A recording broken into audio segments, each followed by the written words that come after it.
الحمد للہ رب العالمین الرحمن الرحیم المتفضل البار الرؤوف الرحیم والکریم والصلاۃ والسلام علی محمد المرشد محمد الہادی محمد الرہبر وعلی آلہ وعطرتہ وسلالتہ اما بعد فاعوذ باللہ من الشیطان الرجیم بسم اللہ الرحمن الرحیم قال فی القرآن المجید وما ارسلناک الا رحمۃ للعالمین صدق اللہ مولانا رسولہ النبی کریم رؤوف الرحیم الصلاۃ والسلام علیک یا سیدی و یا سندی یا رسول اللہ وعلی آلک و صحابک یا حبیب اللہ الفے تھے اوتھے سانو آس تیڈی سانو آسرا تیڈڑے زور دائے سب می حوالے تیڈڑے نے سانو خوف نہ کھنڈڑے چور دائے تو یوں جانے سوال جواب سبوں سانو خوف نہ اوکھڑی گور دائے علی حیدر نو سکھ تیڈڑیے تیرے باج نہ سائے دور دائے لا تعداد حمد و ثنا اسی مالک کل کے نام وہ جو ارض و سما کا خالق ہے الرحمن ہے الرحیم ہے علیم و بذات صدور ہے ہر چہرے کو نور اسی کی ذات نے عطا کیا ہے ہر دل میں سرور اسی کی ذات نے عطا کیا ہے ہر جسم کو طاقت اسی ذات کے صدقے ہیں ہر زبان پر شور اسی خدا کے صدقے ہے ہر قدم میں برکت اسی ذات کے صدقے ہے بندہ جب خود کو دیکھتا ہے میں کلام کروں تو بعض اوقات سچ ہو جاتا ہے بعض اوقات جھوٹ ہو جاتا ہے تو بندہ دیکھتا تو ہے میں اس قابل نہیں ہوں کہ ساری باتیں قبول ہو جائیں تو بندہ پھر آسمان کی طرف ہاتھ اٹھا کے کہتا ہے ربا میری زبان کا بھروسہ نہیں سچ بولے یا جھوٹ بولے یہ تیرا کرم ہے کہ میری زبان کو سچائی کا عطا کر دے درود ہو نبی مکرم نبی محتشم حضور سرور کائنات سید الانبیاء والمرسلین کی ذات پر وہ مصطفیٰ جو ہر دل کی بہار ہے جو عشق کائنات ہے جو نور کائنات ہے جو عزت کائنات ہے گھر کی عزت جس بیٹی کی چادر سے جناب من باندھی جائے بندہ خیال کرتا ہے ادھر ادھر نہ جائے کوئی مسئلہ نہ ہو جائے اور جس کی بیٹی اس کے گھر کی عزت ہو دنیا کا ہر کام بھی کر لے لیکن اس کے دل میں ایک ہی خیال ہوتا ہے جب گھر جاؤں گا اپنے بچے کے لیے کچھ لے کے جاؤں گا ارے یہ زندگی کے معاملات ہیں رب نے جب چاند بنایا تو حسن مصطفیٰ کا عطا کر دیا رب نے جب سورج بنایا تو نصرت مصطفیٰ کی عطا کر دی ارے یہ کائنات کا ہر حسین کہتا ہے حسن میرے چہرے میں ہے نگاہ میرے مصطفیٰ کی ہے عزت انسانیت فارغ رہنے میں نہیں ہے عزت انسانیت ہر وقت کسی کام کو کرنے میں ہے یعنی جو محنت کش ہو مصطفیٰ کریم کے سامنے آپ کسی جگہ سے گزرے تو ایک شخص زمین پر کچھ لکیریں کھینچ رہا تھا اور ایک شخص بالکل فارغ بیٹھا تھا تو میرے مصطفیٰ کریم صلی اللہ علیہ وآلہ وسلم نے فرمایا تم سے یہ افضل ہے کیونکہ کچھ نہ کچھ کر رہا ہے فارغ نہیں ہے یعنی لکیریں بھی کھینچتے رہو تو کئیوں سے بندہ افضل ہو جایا کرتا ہے اب بات سمجھ میں آ گئی محمد کی غلامی سے ارے محمد کی غلامی میں آ کے جو زمین پر لکیریں کھینچے وہ فارغ رہنے والے سے افضل ہے جو اپنے دل کو محمد کی غلامی سے سجا لے وہ ہر اس اس شخص سے افضل ہے جس کا دل دھڑکتا ہے. لوگ کہتے ہیں ٹیسٹ کروانے جائے تو ڈاکٹر کہتا ہے ایچ بی پورا ہے، خون پورا ہے، ریڈ بلڈ سیل پورے ہیں، وائٹ بلڈ سیل پورے ہیں، اس کے جسم کو جس جس چیز کی ضرورت ہے وہ ساری پوری ہے. لیکن وہ کہتا ہے جو محنت بھی کر لوں، جو کوشش بھی کر لوں، میرے نہ جسم کو فائدہ ملتا ہے نہ گھر کا کوئی معاملہ پورا ہوتا ہے. تو ایک گدڑی والا پاس سے گزرا، وہ کہتے ہیں تیرے گھر کا نہ لنگر پورا ہو سکتا ہے نہ تیری صحت کی چیزیں پوری ہو سکتی ہے. کہا جی مجھ سے غلطی کیا ہے؟ کھاتا بھی اچھا ہوں، کماتا بھی اچھا ہوں. اور عاشق کہتے ہیں یہاں کھانے کمانے سے فرق نہیں پڑتا، یہاں محبوب کو دل کو میں بسانے سے فرق پڑتا. محنت کش آدمی کی عادت ہوتی ہے کہ اس کو بستر پر نیند سکون کی آتی ہے کیونکہ وہ اپنی محنت سے تھکا ہوتا ہے. اور جناب من جب بستر کی نظر ہوتا ہے تو اس کو نیند جلدی آ جاتی ہے بنسبت اس کے کہ جس نے دن میں بھی فارغ رہنا ہو، رات میں بھی فارغ رہنا ہو. جناب من جس کو تاس لگ جائے، تاس کچھ لوگ سمجھتے ہیں کہ پنجابی زبان کا لفظ ہے، اصل میں یہ ٹھیٹھ اردو ہے. تس پیاس کو بھی کہا جاتا ہے، تس اپنی محنت کی آرزو کو بھی کہا جاتا ہے. اور اردو دان فرماتے ہیں تس اس دل نشین کی آرزو کو بھی کہا جاتا ہے کہ جس کے درد میں آنکھ بہ جائے. جناب من کسی کو تس ہوگی، کسی کو ضرورت ہوگی اپنی زندگی گزارنے کی، اپنے کام کرنے کی، تو وہ جلدی اٹھ کر ادھر چلا جائے گا. جو جلدی اٹھ جائے گا فصل بھی بچ جائے گی، اولاد بھی بچ جائے گی، زندگی بھی بچ جائے گی. سمجھ میں یہ آیا؟ جو محنت کے لیے اٹھ رہا ہے اس کو نقصان نہیں ہوتا، جو اپنے محبوب کو بنانے کے لیے اٹھ جائے کبھی نقصان اس کا مقدر نہیں ہو سکتا. آؤ چلتے چلتے خندق کے میدان میں چلتے ہیں. میرے مصطفیٰ کریم حضرت جابر فرماتے ہیں کہ جب ہم خندق کھود رہے تھے تو خندق کھودتے کھودتے ایک ایسا پتھر آ گیا.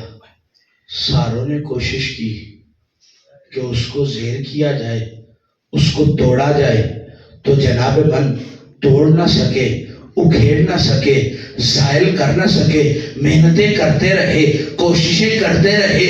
تو ایک صحابی بولے کہ جس کے صدقے خندق کھودنے کا حکم ہمیں ملا ہے، اسی سے آرزو کرتے ہیں سونیا تیرے ہوتے پتھر نہ ہٹے. جناب من اب عاشق اپنے معشوق کو راضی کرنے کے لیے کہتا ہے سونیا 3 دن ہو گئے ہیں ہم خندق کھود رہے ہیں، ہم جانتے ہیں کہ آپ نے بھی بھوک سے پیٹ پر پتھر باندھا ہوا ہے، لیکن آئے نا ہمارے آنگن میں پھیرا ڈالے نا، پھیرا ڈالنے کے بعد اس پتھر کو ہٹائے نا. تو مصطفیٰ کریم اس موقع پہ موجود ہوئے اور پھوڑا پکڑا. پھوڑا پکڑنے کے بعد ایک ضرب الا اللہ کی لگائی. اور جناب من محدثین کہتے ہیں، مورخین کہتے ہیں ارے صاحب بول اٹھے یہ مصطفیٰ کی ضربت تھی، پتھر ریت کی طرح ذرہ ذرہ ہو گئی. اب میں یہاں وہ بحث کرنا چاہتا ہوں، یہ بات تو ساروں کو پتا ہے، لیکن یہاں یہ بحث کرنا چاہتا ہوں. ارے لوگ کہتے ہیں کہ مصطفیٰ اس وقت بھوک کے عالم میں تھے، 3 دن تک بھوکے تھے. کوئی کہہ سکتا ہے کہ پھوڑا مار کے پتھر کو تو ریزہ ریزہ کر دیا، نگاہ کر کے اپنی بھوک کیوں نہیں مٹا لی؟ اب سوال تو لاحق آتا ہے. اب میرے مصطفیٰ نے ظاہری رنگ ادا کیا. ادھر جب جابر نے دیکھا نا وہ محبوب عالم ہو، وہ نبیوں کا تاجدار ہو، شب اسرا کا دولہا اور پیٹ پر پتھر باندھا ہو، جابر کو گوارا نہیں. جابر نے کہا سونیا آپ نے اس پتھر کو ریزہ ریزہ کر دیا، مجھے اجازت فرمائے نا میں ذرا اپنے گھر والوں کا پتہ کر رہا ہوں. تو جابر دوڑتے دوڑتے بھاگا اور اپنے گھر پہنچا. کہتا ہے کہ کچھ ہے گھر میں جو کھانے کے لیے؟ تو وہ کہتی ہے کہ ایک مٹھی جو کی ہے، اگر کام چلتا ہے تو چلا لو. تو وہ کہتا ہے کہ اس کو ذرا پیسو اور آٹا بنا لو اور جا کے ایک ہی بکری تھی جس کی ماں پچھلے دنوں ابھی مری تھی، اور چند ماہ کی، چند مہینوں کی کہہ لو وہ تھی، کہ اتنی تھی کہ 5 سے 7 بندے صرف اس سے سحر ہو سکتے تھے. تو اس نے اس کو ذبح کیا، چھوٹی چھوٹی بوٹی بنائی. اب میں آپ سے کہتا ہوں اے جابر، اتنی محنت کرنے کی ضرورت کیا تھی؟ تو جا کے مصطفیٰ کو لے آتا اور لے کے آ کے کہتا مصطفیٰ نگاہ فرمائے، میں نے کھانا پکایا، بوٹی بھی خود کی، آٹا بھی خود بنایا. جناب من کسی نے پوچھا تو ہوگا جابر ادھر مصطفیٰ کو بھوک لگی ہے، اگر تو عشق میں ہے تو ادھر جاتا کیوں نہیں اور یہ کام بیوی کو سونپتا کیوں نہیں؟ جابر کہتا ہے دنیا والوں کے کاموں کے لیے اور بڑے ہوتے ہیں، یہ محبوب دو عالم کا کام ہے. جابر کو ساری جو دنیا سے فرصت مل گئی ہے، محمد نے اجازت دے دی ہے، اب اپنے عشق سے چھوٹی چھوٹی بوٹی کرے گا. کیوں جی اتنی نفاست سے کیوں کر رہے ہو؟ کا کھانا نفیس نے ہو، کھانا شب اسرا کے دولے نے ہو، کھانا آمنہ کے لال نے ہو، تو جابر جیسے کو پتا ہے جب سخیوں کے سامنے پیش کرنا ہو. بات تس تس کی آ گئی. میں عرض کرنا چاہتا ہوں پیاس، بھوک، آرزو، تس اس کو کہتے ہیں. جابر کے گھر میں تو سب کچھ تھا، پکا کے کھا لیتا، خود بھوکے کیوں کاٹی؟ انہوں نے مصطفیٰ کو دیکھا تھا کہ 3 دن تک نہیں کھایا. اے جابر 3 دن پہلے کیوں نہیں خیال آیا کہ تیرے گھر میں جو بھی ہے، بکری بھی ہے، ذبح کیوں نہیں کی؟ جابر کہتا ہے مجھے اپنی بھوک کی نہیں تھی، میں تو محمد کی نگاہوں کو سر دیکھ کے اپنی تس مٹا چکا تھا.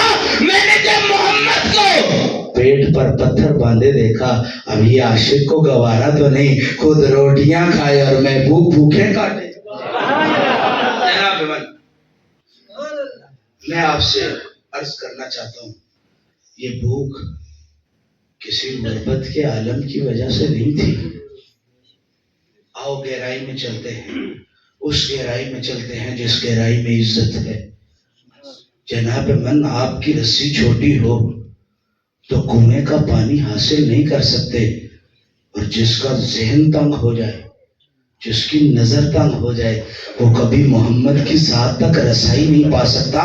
یاد رکھے رسی چھوٹی ہو جائے بندہ پانی سے محروم ہو جاتا ہے، جس کا ذہن تنگ ہو جائے، نظر تنگ ہو جائے، بندہ رحمت خدائی سے محروم ہو جائے.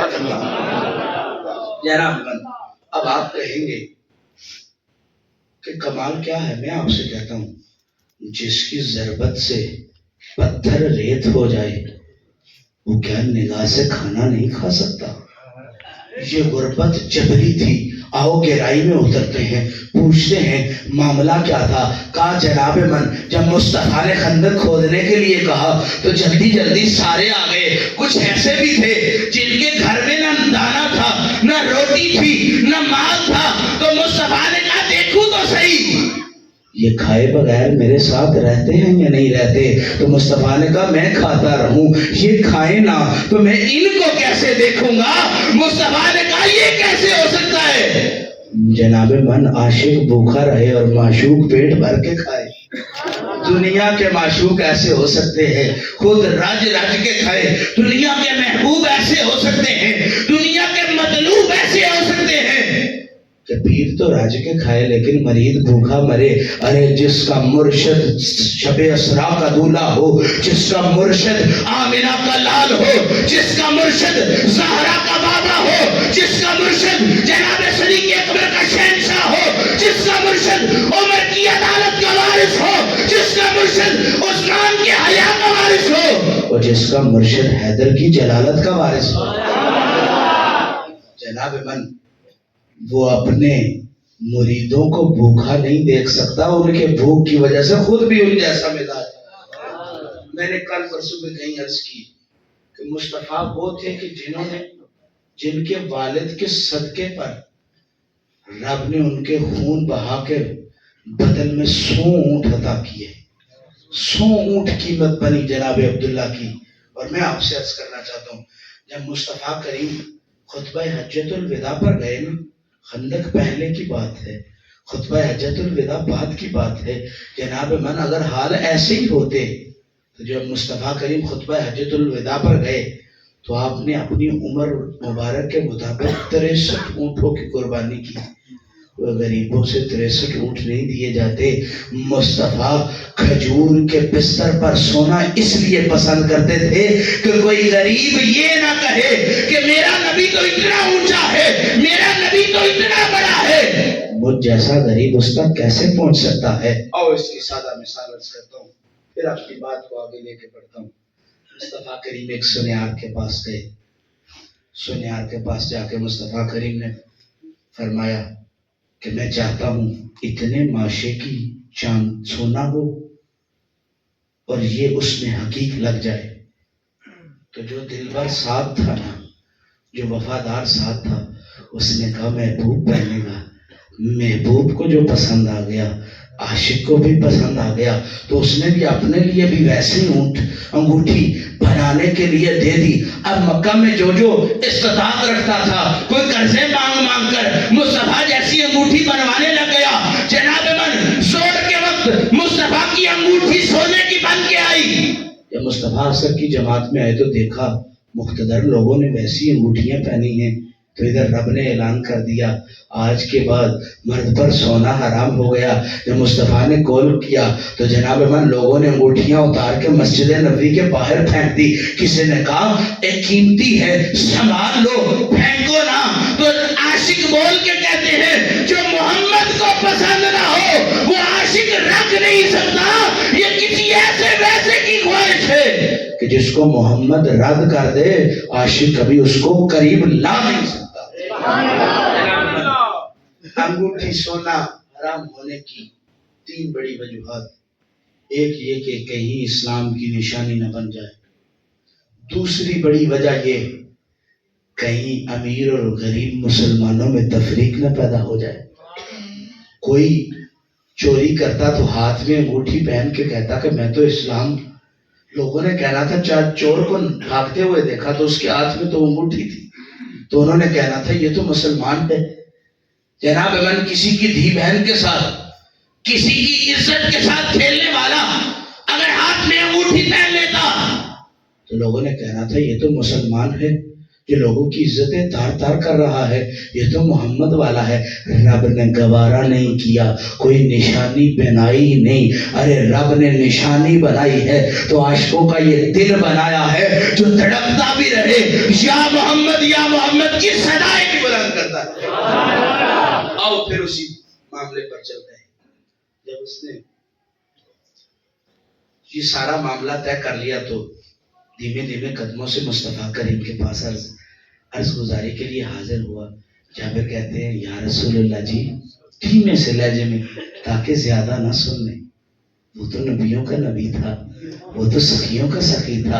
وہ جانتا تھا بنانا کیسے ہے، وہ جانتا تھا لٹانا کیسے ہے، وہ جانتا تھا کرم کرنا کیسے ہے. وہ کرم کرنا مجھ تجھ جیسے کو بھی آ جاتا ہے، لیکن محمد اس ذات کو کہتے ہیں، کرم کی تاثیر کے اصل کو محمد کہتے ہیں. اور دنیا والے سمجھتے ہیں کہ اولاد ہو جائے تو یہ رب کا کرم ہے، یہ رب کا فضل ہے. میں کہتا ہوں جس کو محمد کی نگاہ میں جائے کرم اس کا طالب ہے. اور اصل میں رب کے کرم کو محمد کہتے ہیں، رب کی عطا کو محمد کہتے ہیں، رب کے فضل کو محمد کہتے ہیں. سارے جگ دی شاہید پاسے میرا ڈھولڑ ماہی. وہ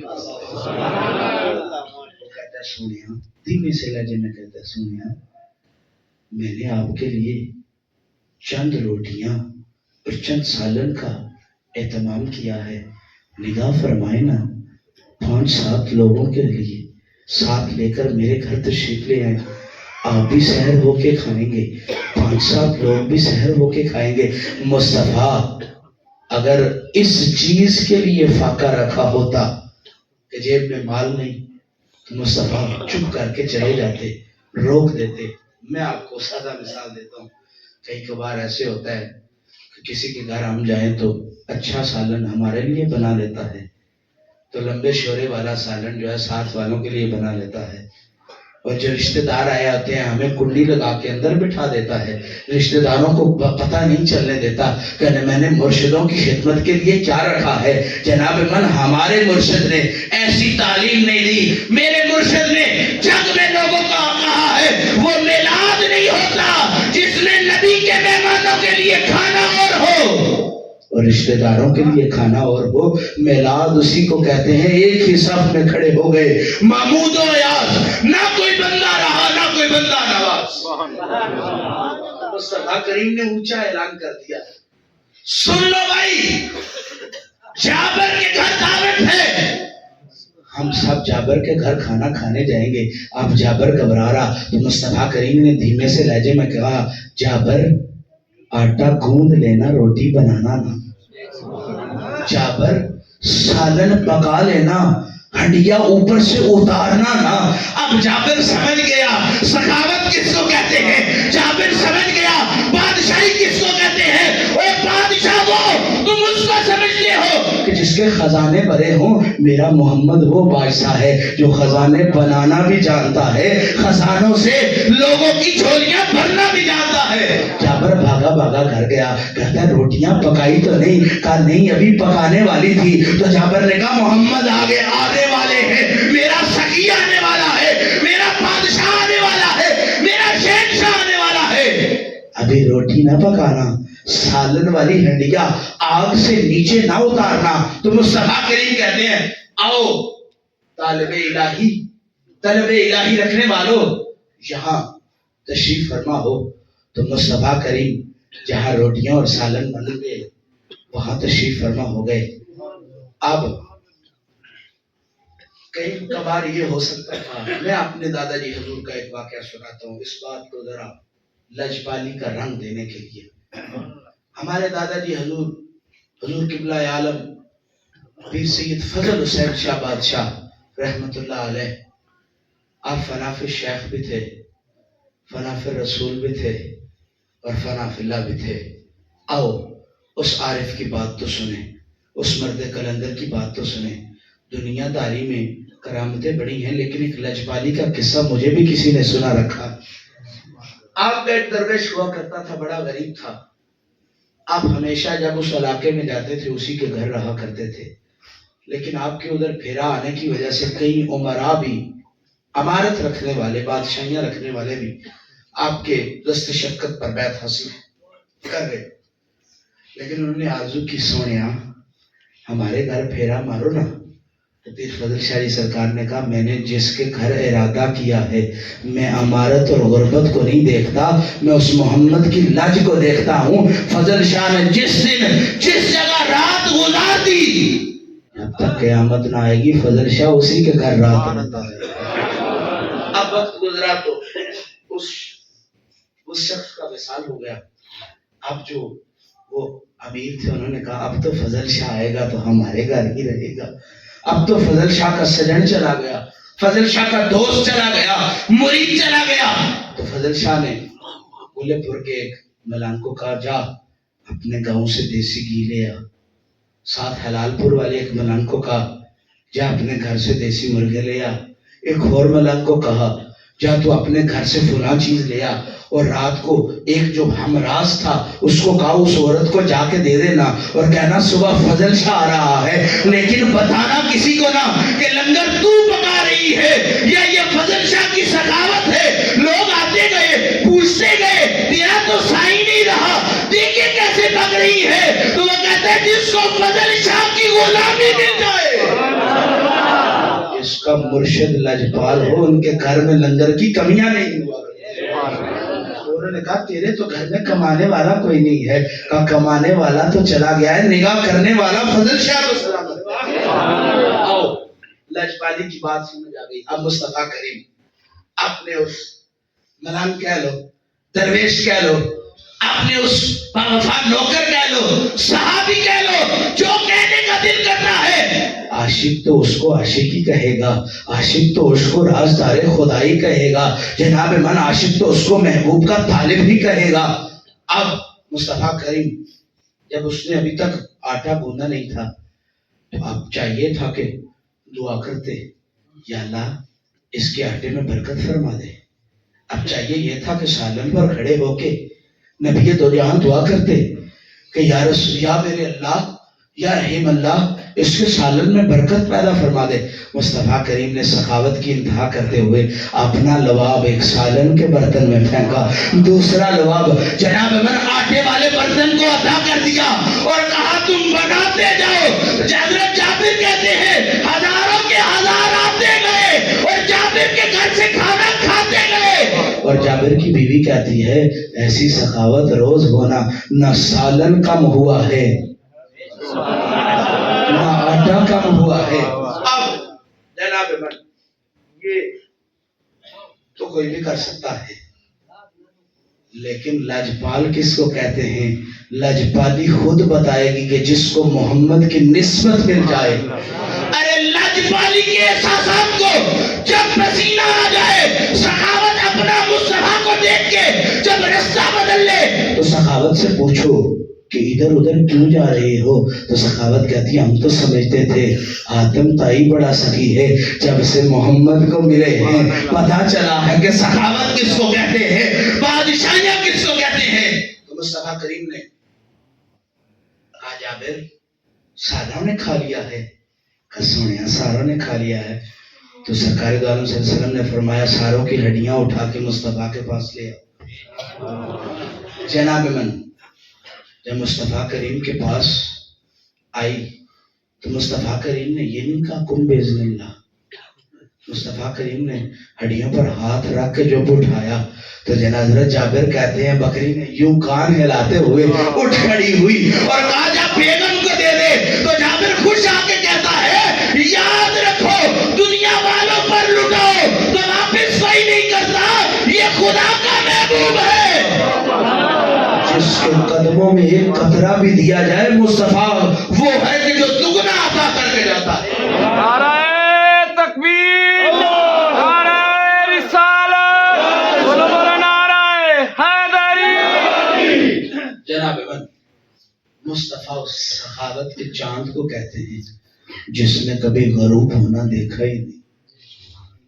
کئی کبھار آپ کہیں کہ چاند غروب ہوتا ہے، آپ کیسے کہہ سکتے ہیں کہ چاند سے بھی تشبیہ دیں اور غروب نہ ہو؟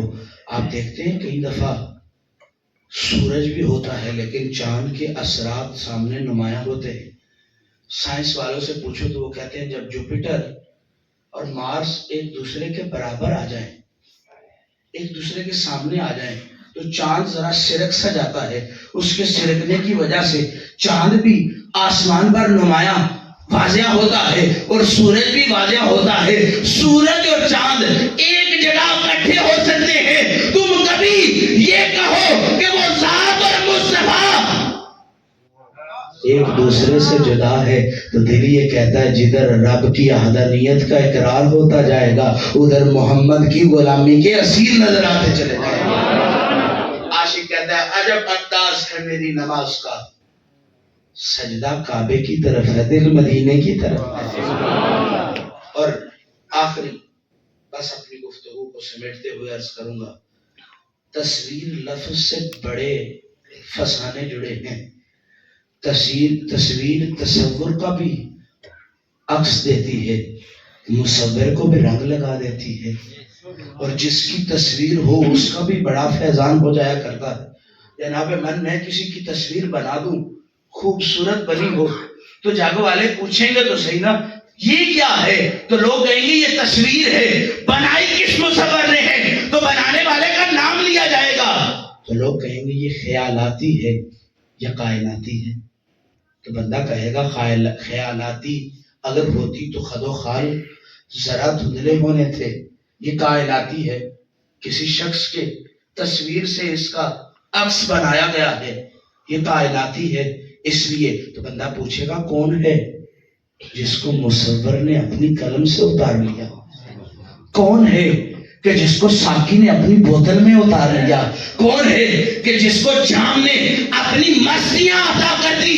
ارے بندہ تحقیق میں لگ جائے تو خدا بھی مل جایا کرتا ہے، لیکن جب بندہ سخاوت کی تحقیق میں لگے، تصویر کی تحقیق میں لگے بندے کی تحقیق میں لگے تو بندے کو پتہ چلتا ہے تو آدمی آدم سے نکلا ہے. تو جب بندہ آدم کی غلامی کرنے کے لیے آگے دوڑتا ہے تو آدم کوہ مدینہ کی طرف اشارہ کر کے کہتا ہے آدم بڑی شانوں والا ہے. لیکن جب سے محمد کا اسم دیکھا ہے آدم کو اپنی شانوں کو پتہ چل گیا ہے. جناب من سارے نبیوں کو اپنی نبوت پر بڑا مان تھا، لیکن شب اسراء کے روز جب مصطفیٰ نے امامت کی تو عرش پر سارے کہتے ہوں گے وہ فرشتوں آج ہم نے مصطفیٰ کی اقتداء میں نماز پڑھی ہے، آج ہم نے مصطفیٰ کی غلامی میں نماز پڑھی ہے. ارے نبوت ہونا بڑا فیض ہے، محمد کی غلامی سے بڑا کوئی فیض نہیں. اور دنیا تمہیں اپنے لالچ کی لپیٹ میں لے، تم تب بھی یا محمد کا ورد نہ چھوڑنا. یاد رکھو، ایک عرض کرنا چاہتا ہوں، ایک کیڑے کو آپ جانتے ہوں گے کیونکہ آپ کے اس علاقے میں کپا پائی جاتی. ایک کیڑا ہوتا ہے وہ اس سے بھی کپاس روئی نکلی جاتی ہے. جناب من اس کا کام یہ ہوتا ہے کہ یاسو اس کو کہا ہے، نہیں یاسو مکھی کو کہا جاتا ہے، مجھے غالباً اس کا نام نہیں یاد آ رہا، معذرت خواہ. اس کا کام ہی مولا علی مشکل کشا شیر خدا فرماتے ہیں کہ اس کیڑے جیسے نہ بنو کہ جو روئی نکالتا رہے اور اپنے گرد لپیٹتا رہے، اور ایک وقت آئے کہ اسی کی لپیٹ میں آنے کی وجہ سے اس کی زندگی زائل ہو جائے اور وہ موت کو گلے سے لگا لے. اتنی روزی نہ کماؤ کہ یہ روزی ہی، مولا علی مشکل کشا نے فرمایا جو ساری زندگی روزی کمانے کے لیے اس صحت کو ضائع کر دیتے ہیں، لیکن ساری روزی لگ جاتی ہے، یہ صحت اس کی نعمت ہے، یہ پھر واپس نہیں آتی. تم ساری جوانیاں صرف مال کمانے میں نہ لگاؤ. سلیمان فارسی سے پوچھو بوڑھے ہو کے بھی جوانوں والی حرکتیں کیسے کرتے ہو. ابو قحافہ کے اس بیٹے سے پوچھو تمہاری عمر تو 40 سال سے زیادہ تھی جب مصطفیٰ کے ساتھ جڑے تھے اور کیا عمر پائی ہے.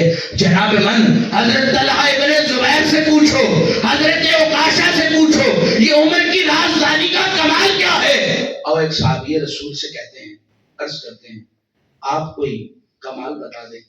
وہ کہتے ہیں کہ جب میں چھوٹا سا تھا تو میری ماں نے مصطفیٰ سے عرض کی کہ اس کے سر میں بڑا درد رہتا ہے، تو مصطفیٰ کریم نے میرے سر پر اپنا دست شفقت پھیرا.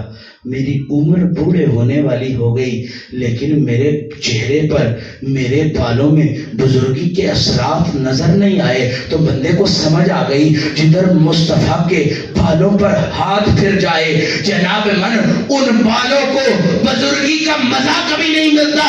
جس چہرے پر مصطفیٰ کا دست شفقت پھر جائے اس چہرے کو بزرگی کبھی نہیں ملتی، وہ تر و تازہ اور شاداب رہتا ہے. اور میں عرض یہ کرنا چاہتا ہوں جس دل کو محمد مل جائے بوڑھا ہونا پھر اس کا مقدر نہیں ہوتا. اور تم درد دل لے کے ڈاکٹر کے پاس جاتے ہو تو وہ کہتا ہے خون گاڑھا ہو گیا ہے، ذرا ڈسپرین استعمال کرو. ڈسپرین استعمال کرو گے خون پتلا ہوگا، درد میں کمی آ جائے گی. وہ عاشق کہتا ہے تم یا محمد کرتے چلے جاؤ، دل کو پتہ چل جائے گا. اب درد کا مداوا کرنے والا محمد آ گیا ہے، اب دلوں کو سکون دینے والا محمد آ گیا ہے، اب رب کا فضل عطا کرنے والا محمد آ گیا ہے. اور عاشق یہ کہتا ہے جے تو مان سجن گر پانا نی جندے کوئی چج سکھ لے، اے ہو کم کوئی کم تیرے آنا نی جندے کوئی چج سکھ لے.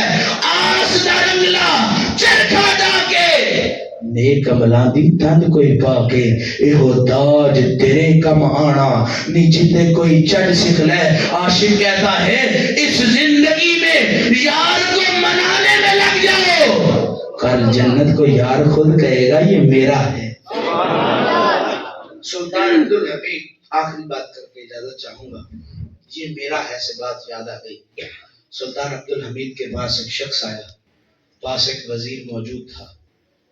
تو وزیر کو وہ کہتا ہے کہ بادشاہ سے میری ملاقات کرواؤ. کہا جی کیوں ملاقات کرواؤں بابا لطیف جی؟ وہ کہتا ہے کہ بادشاہ نے میرا قرض دینا ہے. وہ کہتا ہے یہ کیسے ہو سکتا ہے کہ خلیفہ وقت ہے اور تیرا قرضہ اس نے دینا ہے. وہ کہتا ہے تم بادشاہ سے بات تو کرو.